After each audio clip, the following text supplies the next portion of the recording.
વરા મહાપુરાણની કથાને આગળ વધારી ભાગ 41મો। તે મારા શ્રેષ્ઠ ક્ષેત્રમાં બીજું એક ચક્રસ્વામી નામનું તીર્થ છે। ત્યાં ચક્રના ચિહ્નવાળી શિલાઓ આમ તેમ પડેલી દેખાય છે। સુંદર વર્ણવાળી એ પૃથ્વી જ્યાં ચક્રથી અંકિત થયેલી શિલાઓ છે તેની આજુબાજુના 3 યોજન વિસ્તારવાળા ભૂમિપટને ચક્રસ્વામી તીર્થ જાણો। 3 રાત્રિ એક ક્ષેત્રમાં નિવાસ કરીને તે તીર્થમાં સ્નાન કરનાર મનુષ્યને 3 યજ્ઞનું ફળ પ્રાપ્ત થાય છે। આમ નિશ્ચયપૂર્વક માનવું, મારી ભક્તિમાં પરાયણ મારો જે ઉપાસક આ ક્ષેત્રમાં મૃત્યુ પામે છે તે વાજપેયી યજ્ઞનું ફળ ભોગવીને મારા લોકને પ્રાપ્ત થાય છે। ત્યાં વિષ્ણુપદ નામનું મારું એક બીજું શ્રેષ્ઠ તીર્થ છે। ત્યાં હિમાલય પર્વતમાંથી નીકળીને જળની 3 ધારાઓ પડે છે। તે તીર્થમાં 3 દિવસ ઉપવાસ કર્યા પછી જે માણસ સ્નાન કરે છે તેને 3 રાત્રિઓનું સંપૂર્ણ ફળ અર્થાત ત્રિરાત્રિ યજ્ઞનું ફળ પ્રાપ્ત થાય છે। આસક્તિ રહિત થઈને જે સ્વસ્થ માણસ ત્યાં મૃત્યુ પામે છે તે અતિરાત્ર યજ્ઞનું ફળ પ્રાપ્ત કરીને મારા લોકમાં આદર પામે છે। ત્યાં આગળ જ કાલીહદ નામનું મારું એક બીજું શ્રેષ્ઠ ક્ષેત્ર છે। આ હદસ્તોત એક બોરડીના વૃક્ષમાંથી નીકળ્યો છે। ત્યાં એક અહોરાત્ર નિવાસ કરીને જે માણસ સ્નાન કરે છે તે નરમેઘ યજ્ઞનું ફળ પામે છે। જે સ્વસ્થ માણસ રાગ રહિત થઈને અહીં મૃત્યુ પામે છે તે નરમેઘ યજ્ઞના ફળનો ઉપભોગ કરી મારા લોકમાં આનંદ પામે છે। હે વસુંધરા, અહીં થતા મોટા આશ્ચર્યની બીજી વાત તમને કહું છું, સાંભળો। ત્યાં શંખ પ્રભનું મારું તીર્થક્ષેત્ર છે। દ્વાદશીના દિવસે અર્ધરાત્રિના સમયે ત્યાં શંખના તથ્થો સંભળાય છે। તે ક્ષેત્રમાં ગદાકુંડ આવેલ છે। ત્યાં દક્ષિણ દિશામાં જળનો એક સ્તોત્ર છે। ત્યાં 3 રાત્રે ઉપવાસ કરીને જે માણસ સ્નાન કરે છે તેને બ્રહ્મજ્ઞાનીઓને પ્રાપ્ત થતું ફળ મળે છે। ત્યાં સ્નાન કર્યા પછી ગદાને ધારણ કરનારા ભગવાનના સર્વગુણોથી યુક્ત પવિત્ર દેહવાળો તેમનો ભક્તજન મૃત્યુ પામે તો તે કૃત્યકૃત થઈને વૈકુંઠ ધામને પ્રાપ્ત થાય છે।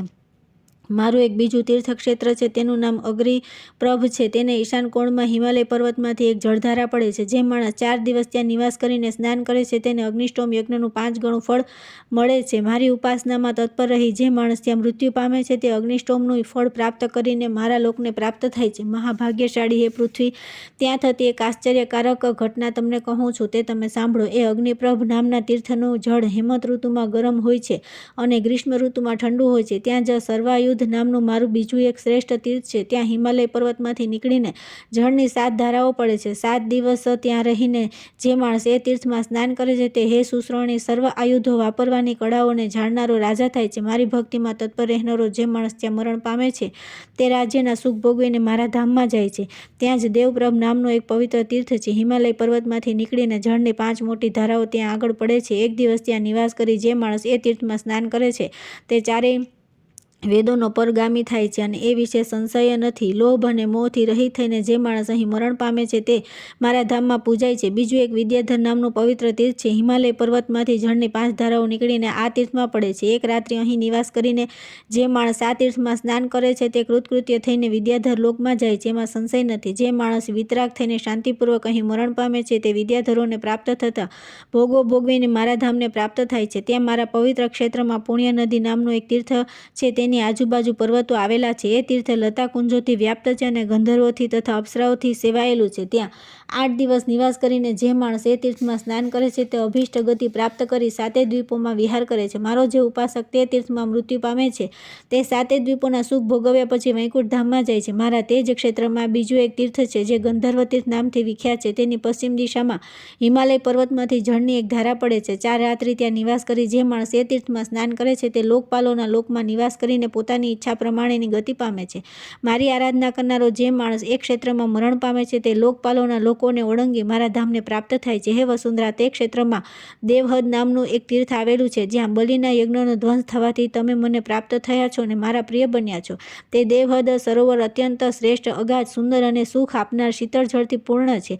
તે દેવોને પણ દુર્લભ છે। મહાભાગ્યશાળી હે પૃથ્વી, તે સરોવરમાંના મારા પવિત્ર જળમાં રહેનારા મત્સ્યોના શરીર પર ચક્રનું ચિહ્ન અંકિત થયેલું છે। હદમાં મત્સ્ય આમ તેમ ચક્રાઓ લઈ ભમતા હોય છે। વિશાળ નેત્રવાળી હે વસુંધરા, તે હદમાં જોવામાં આવતું બીજું એક મહાન આશ્ચર્ય તમને કહું છું, તે સાંભળો। તે આશ્ચર્યમય ઘટના શ્રદ્ધાળુ પુરુષ હોય તેના જોવામાં આવે છે, પાપી જન તે જોઈ શકતો નથી। સૂર્યોદય સમયે તે દેવહદમાં સુવર્ણના કમળના 36 પુષ્પ દેખાય છે અને મધ્યાહનકાળ સુધી પ્રાણીઓને તે દેખાતા રહે છે। તે તીર્થમાં સ્નાન કરનાર માણસો વાણી તથા કાયાના મળથી શુદ્ધ થઈને સ્વર્ગમાં નિવાસ પામે છે। તે તીર્થમાં 10 દિવસ નિવાસ કરીને સ્નાન કરનારો માણસ 10 અશ્વમેઘ યજ્ઞોના સંપૂર્ણ ફળને પ્રાપ્ત કરે છે। મારા સ્વરૂપના ચિંતનમાં મગ્ન રહીને અહીં મૃત્યુ પામનારો માણસ અશ્વમેઘ યજ્ઞના ફળનો ઉપભોગ કર્યા પછી મારા સ્વરૂપની સમતાને પ્રાપ્ત થાય છે. હવે મારા બીજા એક પવિત્ર તીર્થ વિશે તમને કહું છું. એ તીર્થમાં 2 દેવ નદીઓનો સંગમ થાય છે. તેમનો એ સંગમ સર્વ પ્રાણીઓને સુખ આપનારો તથા અતિપ્રિય છે. તે તીર્થમાં દેવો પોતાની અંગનાઓ સાથે સ્વર્ગથી ઉતરી આવીને નિવાસ કરે છે. ગંધર્વો, અપ્સરાઓ, સર્પો સાથે નાગકન્યાઓ, દેવો, ઋષિઓ, મુનિઓ, સર્વ દેવોના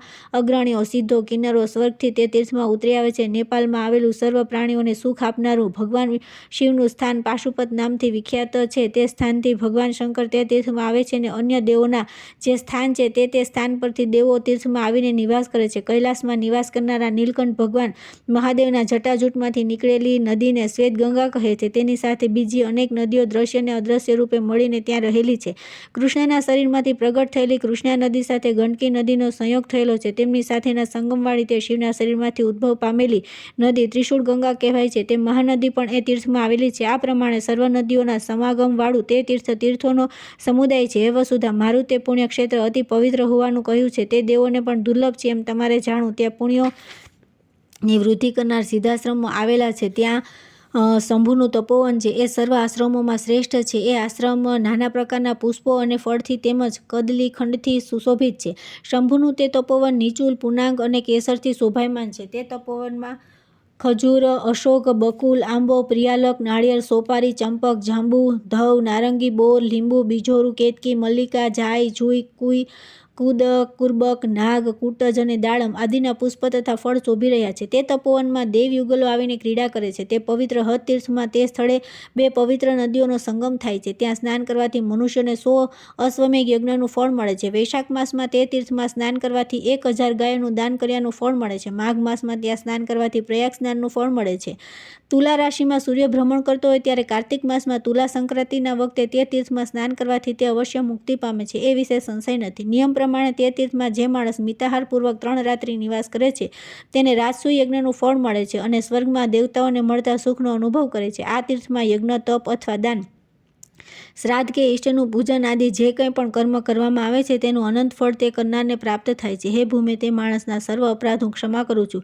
મૃત્યુલોકમાં ગંગા અને યમુનાનો સંગમ દુર્લભ છે. તેવી જ રીતે 2 દેવ નદીઓનો આ સંગમ પણ દુર્લભ કહ્યો છે. હે વસુંધરા, હે દેવી, મારા આ ક્ષેત્રને અતિ ગુહ્ય વાત મેં તમને કહી. હે ધરા, મારા ભક્તોને હું પ્રિય છું. હું આ પવિત્ર શાલગ્રામ ક્ષેત્રમાં પૂર્વાભિમુખ થઈને રહેલો છું. હે વસુંધરા, મારા આ ક્ષેત્રના વિષયમાં વળી બીજું પણ જાણવા જેવું તમને કહું છું તે સાંભળો. તે વાત અત્યંત ગુહ્ય અને અતિ પવિત્ર છે. મારી માયાથી મોહિત થયેલાઓ તે જાણતા નથી. સર્વલોકમાં સર્વશ્રેષ્ઠ લોકના વંદનીય ભગવાન મહાદેવ શાંત ભાવથી એ તીર્થમાં મારાથી દક્ષિણ દિશામાં રહેલા છે. સ્તુતિઓ દ્વારા તેમને પ્રાપ્ત કરનારા મનુષ્યો હે દેવી મને જ પ્રાપ્ત કરી લે છે. હે દેવેશી, જેમને મારા સ્વરૂપનું જ્ઞાન થાય છે તેમને શિવનું પણ જ્ઞાન થઈ જ જાય. હે વસુંધરા, જ્યાં હું છું ત્યાં શિવ પણ છે અને જ્યાં શિવ હોય છે ત્યાં હું પણ હોઉં છું. અમારા બંને વચ્ચે કોઈ ભેદ નથી. હે ભૂમે, જે માણસ શિવને વંદન કરે છે તે મને જ વંદન કરે છે. અમારા બે વચ્ચે અર્થાત હરિ અને હરના અભેદને જે યથાર્થ રીતે જાણે છે તેને અનંત સિદ્ધિ પ્રાપ્ત થાય છે. હે મહાભાગ્યશાળી પૃથ્વી, હરિ અને હરની અભેદતાવાળા હરિહરાત્મક આ ક્ષેત્રનું આવું મહાત્મય છે. મારા જે આરાધકો આ ક્ષેત્રમાં મૃત્યુ પામે છે તેઓ પ્રથમ મોતી ક્ષેત્રમાં જાય છે અને પછી રૂરુખંડને પ્રાપ્ત થાય છે. 2 દેવ નદીઓ અર્થાત શ્વેતગંગા અને ત્રિશુલ ગંગા પર જોડાઈને જ્યાં ગંડકી નદી, દેવિકા અને બ્રહ્મતનયા નામની 3 નદીઓનો સંગમ થાય છે ત્યાં સુધીના પ્રદેશને આ ક્ષેત્રનો વિસ્તાર જાણો. આ પ્રમાણે નદીઓમાં શ્રેષ્ઠ ગંડકી નદી તેની આગળના વધારે પ્રદેશમાં પ્રવાહિત થઈને મહાપવિત્ર ભાગીરથીને જે સ્થળે મળે છે તે પવિત્ર ક્ષેત્ર હરિક્ષેત્ર નામથી વિખ્યાત છે. ગંડકી અને ભાગીરથી નદીના તે સંગમ તીર્થનો મહિમા દેવતાઓ પણ જાણતા નથી. હે સુંદરી, હે ભદ્રે, શાલગ્રામ ક્ષેત્ર તથા ગંડકીનું સર્વ પાપોને નાશ કરનારું આ મહાત્મય તમને કહી સંભળાવ્યું. તમે મને પૂર્વે પૂછ્યું હતું તે મારા ભક્તોને પ્રિય તેજોનું પરમ તેજરૂપ આખ્યાન 9મા મહાઆખ્યાન તમને કહ્યું. આ આખ્યાન સર્વ તપોનું પરમ ગુહ્ય તત્વ અને અતિ પવિત્ર છે. આ આખ્યાન સર્વ ગતિઓમાં શ્રેષ્ઠ ગતિ અને લાભોમાં પરમ લાભ છે. આનાથી પવિત્ર બીજું કંઈ જ નથી. છળ કપટ કરનારો, લુચ્ચો, નિંદાખોર અને નીચ માણસ તથા ગુરુનો દ્રોહ કરનારો હોય તેને આ આખ્યાન ક્યારેય કહેવું નહીં. તેમજ પાપી, કૃતજ્ઞ, દેવ અને દ્વિજોનો અપરાધી હોય, શાસ્ત્રોની નિંદા કરતો હોય, કુશિષ્ય હોય તેવા માણસને પણ આ પવિત્ર આખ્યાન વિશે કહેવું નહીં. તેવા માણસોને આ આખ્યાન સંભળાવવું નહીં. પરંતુ સુશિષ્ય, ધીર, પવિત્ર બુદ્ધિવાળો, લોભ, મોહ, મદ આદિથી રહિત હોય તેવા પવિત્ર માણસોને જ આ આખ્યાન કહેવું. જે મનુષ્ય પ્રાતઃકાલે ઉઠીને નિત્ય આખ્યાનનો પાઠ કરે છે તેની 21 પેઢીઓનો ઉદ્ધાર થાય છે. આ આખ્યાનનો પાઠ કરનારો માણસ મરણ સમયે ક્યારેય ભ્રમિત ચિત્તવાળો થતો નથી અને શ્રેષ્ઠ ગતિને પ્રાપ્ત કરી મારા ધામને પ્રાપ્ત થાય છે. હે મહાદેવી, મારા શ્રેષ્ઠ શાલગ્રામ ક્ષેત્રનું મહાત્મ્ય મેં તમને કહી સંભળાવ્યું. હવે બીજું શું સાંભળવા ઈચ્છો છો? ત્યાર પછી આવે છે અધ્યાય 146. રુરુ ક્ષેત્રમાં આવેલ ઋષિકેશનું મહાત્મ્ય. સૂત બોલ્યા કે હે પૃથ્વીએ શાલગ્રામ ક્ષેત્રનો અતિ પ્રભાવશાળી અને પવિત્ર મહાત્મ્ય સાંભળ્યું, તેથી ઘણો વિસ્મય પામીને પછી હર્ષ પામતા બોલી. પૃથ્વી બોલી કે હે હરે, આપે આ ક્ષેત્રનું જે મહાત્મ્ય કહ્યું તે અતિ અદ્ભુત છે. હે મહાભાગ, એ સાંભળીને મારો સંતાપ દૂર થયો છે અને મને શાંતિ પ્રાપ્ત થઈ છે. આપે પવિત્ર રુરુ ખંડ તીર્થ વિશે જે વાત કરી તે હું વિગતવાર વિસ્તારપૂર્વક જાણવા ઈચ્છું છું. રુરુ એટલે શું? હે જનાર્દન, પૂર્વે એ કોણ હતું કે જેના નામથી હે ઋષિકેશ આપને ત્યાં નિવાસ કર્યો? હે જગન્નાથ, મારા પર આપનો અનુગ્રહ છે, તેથી તે વિશે આપ કૃપા કરી મને કહો. શ્રી વરાહ બોલ્યા કે પૂર્વે મહાભાગ્યશાળી દેવદત્ત નામનો એક બ્રાહ્મણ હતો. તે ભૃગુવંશમાં જન્મ્યો હતો. તે યજ્ઞ વિદ્યાઓમાં નિપુણ, વ્રતમાં નિષ્ઠા ધરાવનારો, અતિથિઓનો સત્કાર કરવામાં પ્રીતિ રાખનારો તથા વેદ અને વેદાંગનો પરગામી હતો. તેનો એક આશ્રમ હતો. તે પવિત્ર અને વૃક્ષની લતાઓથી સુશોભિત હતો. ત્યાં મૃગોના શાંત ટોળા વિહાર કરતા હતા અને કંદ મૂળ તથા ફળની તે આશ્રમમાં વિપુલતા હતી. એ આશ્રમમાં મુનીશ્વર દેવવ્રત તીવ્ર તપશ્ચર્યા કરતા હતા. તપ કરતાં કરતાં તેમને હજારો વર્ષ વીતી ગયા. એમના ઉગ્ર તપથી ઇન્દ્રને ચિંતા થવા લાગી. રખેને એ મારું પદ તો નહીં લઈ લે ને? આથી ઇન્દ્રે તે મુનિના તપનો ભંગ કરવા માટે કામદેવને વસંત સાથે અને ગંધર્વોને તેમના મિત્રો સહિત પોતાની પાસે બોલાવ્યા. ક્ષુબ્ધ મન તથા વિકલિત ઇન્દ્રિયોવાળો ઇન્દ્ર તેમને મધુર વાણીથી કહેવા લાગ્યો, મિત્રો, મારી આગળ એક મોટું કામ આવી પડ્યું છે. તે કેમ પાર પાડું તેની મને ચિંતા થયા કરે છે, પરંતુ એ કામ તમારી સહાયતાથી પાર પડે તેવું છે. એ માટે તમે જ મારા આધાર છો. મને એમાં તમારા સહકારની આવશ્યકતા છે. તમારી કૃપાથી જોકે હું સ્વસ્થ અને નિર્ભય છું, છતાં એ કામમાં મને સફળતા મળે એ માટે તમારે વિચાર કરવાનો છે. ઇન્દ્રની આ વાત સાંભળી કામ ગંધર્વોના મિત્રો મલયાનિલ આદિ દેવરાજ ઇન્દ્રને કહેવા લાગ્યા, આપનું જે પ્રિય કાર્ય અમારે કરવાનું હોય તે માટે અમને આજ્ઞા આપો. બોલો, કયો એવો જીતેન્દ્રિય પુરુષ છે કે જેનું મન અમે ક્ષુબ્ધ કરીએ? કયા તીવ્ર તપસ્વીના અને ચતુર પુરુષના તપનો ભંગ કરીએ? અમને તે કરવા માટે આજ્ઞા આપવાની કૃપા કરો કે જેથી અમે અમારા કામમાં તુરત લાગી જઈએ. આપ સુખીને નિશ્ચિત થાવ. તેમણે ઇન્દ્રને આ પ્રમાણે કહ્યું એટલે તેમનું સન્માન કરતા ઇન્દ્ર બોલ્યા, બસ બસ, તમારા દર્શનથી હવે મારી ચિંતા દૂર થઈ ગઈ. મારું બધું જ કામ થઈ ગયું. હવે જે કામ તમારે કરવાનું છે તે કહું છું, સાંભળો. રમણીય હિમાલય પર્વત પર ઋષિકેશ ક્ષેત્ર આવેલું છે. ત્યાં દેવદત્ત નામના મુનિ ઉગ્ર તપ કરી રહ્યા છે.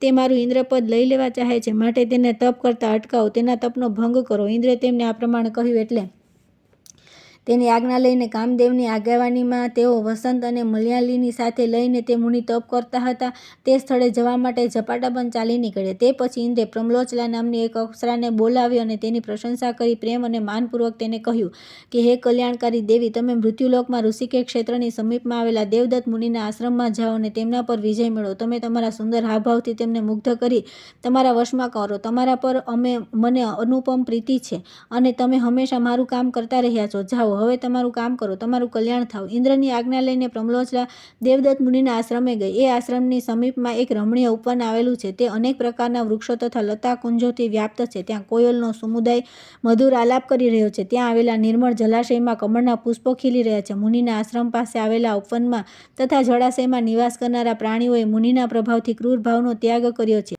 તે મધુર સુગંધ ફેલાવતા ઉપવનમાં ચિત્તને ક્ષોભ પમાડનારી વરારોહે પ્રમલોચલાએ પ્રવેશ કર્યો અને કાનને પ્રિય લાગે એવું મધુર ગીત ગાવા માંડ્યું. મુનિ દેવદત્ત ધ્યાન અને સમાધિમાંથી દીર્ઘકાળે વિરામ પામ્યા. ગંધર્વોએ પણ દેવોને પ્રિય ગાયનનો પ્રારંભ કર્યો. તે જ ક્ષણે મોકો જોઈને કામદેવે પણ કાન સુધી ધનુષ ખેંચી મુનિને પોતાનું લક્ષ્ય બનાવી કામરૂપી પુષ્પબાણ માર્યા. દેવ નિર્માણ કરેલા ભાવિની પ્રબળતાના લીધે પ્રમલોચલાનું મધુર ગીત અને કોયલનો કર્ણપ્રિય ટહુકાર સાંભળીને તીવ્ર તપશ્ચર્યા કરનારાઓને તે મુનિનું ચિત્ત ક્ષુબ્ધ થયું. કામદેવે પણ સાવધાન થઈને ધનુષ ખેંચી વારંવાર કામ બાણોથી મુનિ પર પ્રહાર કર્યો. આથી તપમાં મગ્ન રહેનારા તે દેવદત્ત મુનિનું ચિત્ત વિહ્વળ થઈ ગયું અને તેઓ ઊભા થઈને આશ્રમમાં આમતેમ ફરવા લાગ્યા. આશ્રમથી થોડેક દૂર તેમણે એક સુંદરીને દડાથી રમતી જોઈ. તે સુંદરીને જોતા જ કામબાણથી વિંધાયેલા અંતઃકરણવાળા તે મુનિ વિસ્મય પામતા તેની પાસે જઈને પહોંચ્યા.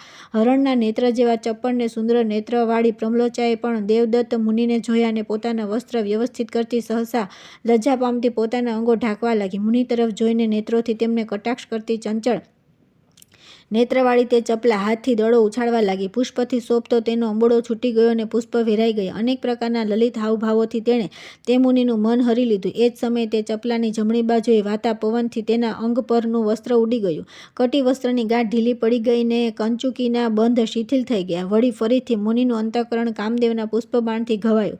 તે સુંદરાંગી પર મુગ્ધ થઈ મોકો જોઈને મુનિ તેની વધુ સમીપ ગયા અને કહેવા લાગ્યા કે હે સુભગે, તું કોણ છે અને કોની પ્રિયા છે? આ વનમાં તું શું કરી રહી છે?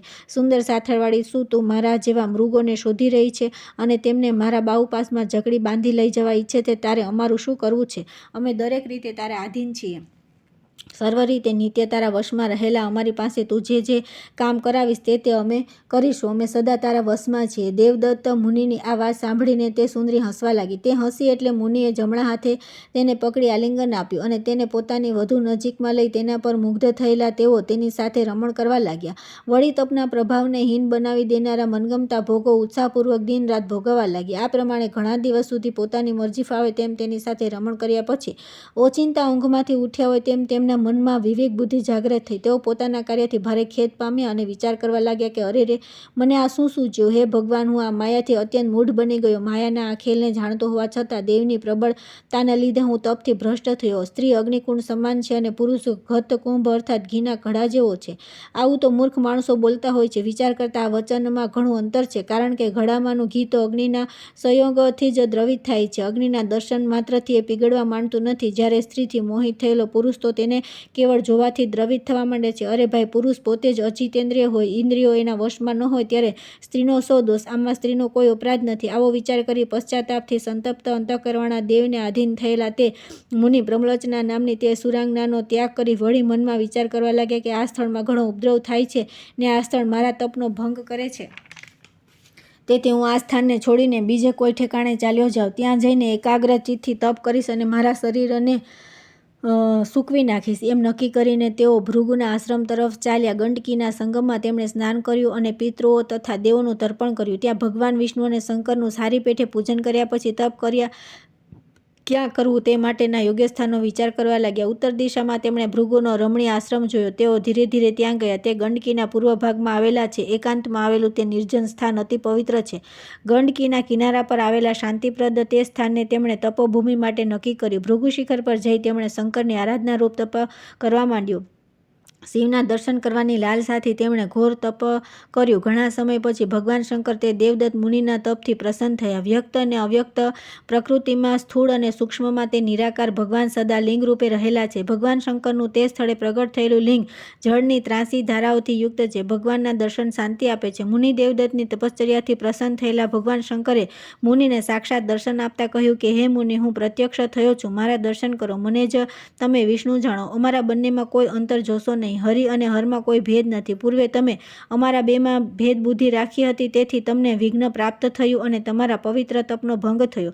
અમને બંનેને તમે એક જ ભાવથી જોશો તો તમારા કાર્યમાં સફળતા મળશે. તમારા તપના પ્રભાવથી અહીં લિંગોનો પ્રાદુર્ભાવ થયો છે, તેથી આ સ્થાન સંગમ તીર્થ નામથી ખ્યાતિ પામશે. આ ગંડકી તીર્થમાં સ્નાન કરીને જે મારા લિંગનું પૂજન કરશે તેને ઉત્તમ પ્રકારની તપસિદ્ધિ પ્રાપ્ત થશે, એમાં સંશય નથી. દેવદત્ત મુનિને આ પ્રમાણે વરદાન આપી ભગવાન શંકર તે જ સ્થળે અંતર્ધ્યાન થયા. દેવદત્ત મુનિ પણ શિવે આપેલા ઉપદેશથી શ્રેષ્ઠ જ્ઞાન પ્રાપ્ત કરી ભગવાન શિવની સાયુજ્ય મુક્તિને પ્રાપ્ત થયા. પ્રમ્લોચાએ પણ મુનિના સમાગમથી ગર્ભ ધારણ કર્યો હતો, તેથી તેણે આશ્રમની સમીપમાં એક કન્યાને જન્મ આપ્યો અને તે સ્વર્ગલોકમાં ચાલી ગઈ. પોતાનો પુનર્જન્મ થયો છે આમ માનનારી પવિત્ર હાસ્યવાળી તે કન્યા પણ તે આશ્રમમાં રૂરુ જાતિના મૃગો સાથે વૃદ્ધિ પામવા લાગી અને પોતાના પિતાના આશ્રમમાં રહીને રૂરુ નામથી ખ્યાતિ પામી. યુવાનોએ તેને પ્રાર્થના કરવા છતાં તેણે કોઈની વાત ધ્યાનમાં લીધી નહીં અને તે કન્યા રમાપતિ ભગવાન જગન્નાથનું ચિંતન કરતી તેમના દર્શન માટે ઉગ્ર તપશ્ચર્યા કરવા લાગી. તે બાળાએ પ્રથમ માસે એક દિવસના અંતરે ફળાહાર કર્યો, બીજા મહિનામાં 3 દિવસના અંતરે, ત્રીજા મહિનામાં 5 દિવસના અંતરે, ચોથા મહિનામાં 7 દિવસના અંતરે, પાંચમા મહિનામાં 9 દિવસના અંતરે અને છઠ્ઠા મહિને 15 દિવસના અંતરે ફળાહાર કર્યો। 7મે મહિને તો તેણે કેવળ ઝાડ પરથી ખરી પડેલા સૂકા પાંદડા ખાઈને જ આખો માસ વ્યતીત કર્યો। 8મા મહિનામાં તે બાળાએ પર્ણશાસનો પણ ત્યાગ કર્યો અને કેવળ વાયુનો આહાર કરી જળનોય ત્યાગ કર્યો। આ પ્રમાણે 100 વર્ષ સુધી તે બાળા એકાગ્રચિત્તથી હરિનું ચિંતન કરતી રહી। સમાધિથી મનની સમતા ધારણ કરી છેવટે થાંભલાની પેઠે નિશ્ચળ થઈ। તે બાળા આત્માભિમુખ થયેલી હોવાથી શીત ઉષ્ણ સુખ દુઃખ આદિ દ્વંદ્વોને પણ જાણતી ન હતી।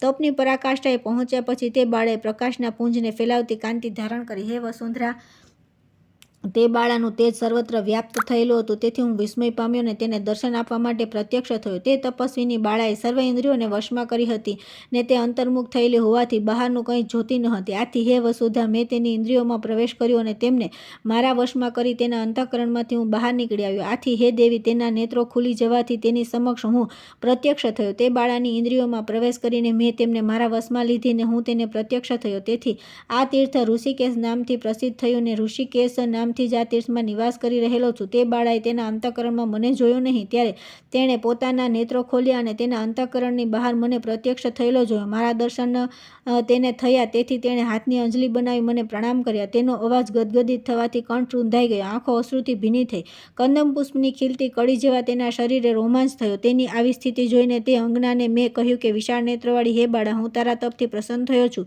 તારા મનમાં હોય તે વર તું મારી પાસેથી માગી લે। બીજાઓને મળવું અતિ દુર્લભ ને નહીં આપી શકાય તેવું વરદાન પણ હું તને આપીશ। ભગવાન જગન્નાથનું આ વચન સાંભળીને તે બાળાએ તેમને વારંવાર પ્રણામ કર્યા અને 2 હાથ જોડીને સ્તુતિ કરતા તેમને કહેવા લાગી કે હે દેવોના દેવ, હે જગતપતિ, જો તમારે મને વર આપવો જ હોય તો હે ભગવાન, આપ આ સ્વરૂપથી અહીં નિવાસ કરો। એનું વચન સાંભળીને મેં કહ્યું કે હું અહીં જ રહીશ, તારું કલ્યાણ થાવ। હવે જલ્દીથી બીજો વર માગ, તારા તપથી હું પ્રસન્ન થયો છું, દુર્લભ વર પણ તને આપીશ। હે પૃથ્વી, મેં તેને આમ કહ્યું એટલે તીવ્ર તપનું આચરણ કરનારી તે રૂરુ નામની બાળા બોલી કે હે દેવેશ, આપ પ્રસન્ન થયા છો, તેથી મને પાવન કરો અને આ ક્ષેત્ર મારા નામથી ખ્યાતિ પામો। મારું આ વચન મિથ્યા ન થાય એવું કરો।